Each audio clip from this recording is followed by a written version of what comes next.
Other interesting political news, you have a House Democrat asking banks about their $31 billion in racial equity pledges. Now, this is coming from Representative Ayanna Pressley of Massachusetts, who sent letters to J.P. Morgan and 4 other major lenders asking them for details about the program that they rolled out after George Floyd's death. Now, even though I might not agree with, it's one of those things where I may not believe with anything she has politically speaking, I do think this is a good question to ask the banks because they all made these huge commitments, but how are they actually going to do it? And also, it kind of sounds racist against other groups of people, as we'll dive in. Now, it looks like it sent letters to all those banks, including JP Morgan, Chase, Citigroup, Bank of America, US Bancorp, and Wells Fargo, asking for a, quote, comprehensive financial audit report, including data, plans, and policy changes related to the commitments by October 23rd. Which, again, yes, I think these details should be as transparent as possible.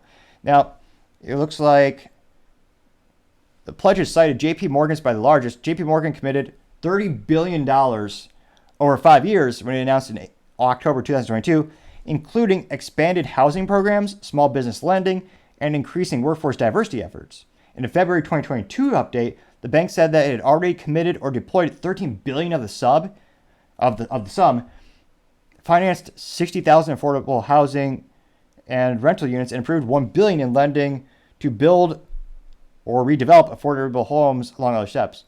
Perhaps they'll also rebuild the communities that the riots all tore down. That'd be nice, but no. Now it looks like Citi and Bank of America each pledged $1 billion, with the latter expanding its effort to $1.25 billion in March 2021. Last September, Wells Fargo announced a racial equity audit of programs, including a $420 million for diverse small business owners, and US Bancorp committed $116 million in June 2020 to address racial and economic disparities.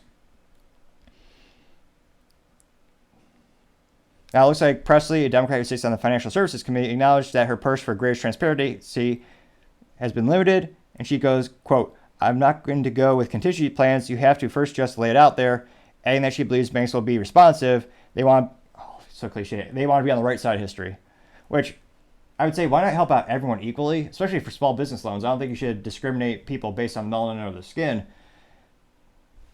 I mean, I can't help but think all these people, everyone would be freaking out if Bank of America said, oh yeah, we're going to have a Cuban-owned business fund. Well, I don't think anyone would actually, they probably have protests because it'd be inherently discriminating against other races. So I don't know how, it sounds like a lawsuit. If I were to say, it just, let me know in the comments if they're giving all this money away just based on how people look. What if someone who's Asian American, they want to apply for a small business loan, but can they not qualify? It sounds like they can't qualify now just because of their race. It inherently sounds racist, and I don't know how they won't be sued into. Well, they're giant banks. They're not going to be sued into oblivion. They have quite literally the greatest cash reserves ever. But it'll be interesting to see. Let me know in the comments. Do you think this will backfire on the banks in terms of optics? I know back in the day, it seemed like a very popular initiative. Every company seemed to jump on the bandwagon. But I think it's been a couple of years. I feel like more and more people are starting to ask, well, shouldn't we just treat everyone equally? Why not give everyone that opportunity to start a small business or to get an affordable home? I would think that'd be quite literally the definition of fair, but I always say, time shall tell. Thank you, everyone, for taking the time to tune in again. Also, trying to get to 4,000 subscribers by the end of September. I know it's a tall order, but if you click that button, I would greatly appreciate it. Also, don't forget to take the time to like and comment. The feedback is greatly appreciated, especially the critical feedback, as I try to make the show better and better, and as well as try to improve myself more and more to make the show an experience more pleasurable for the user and the fans.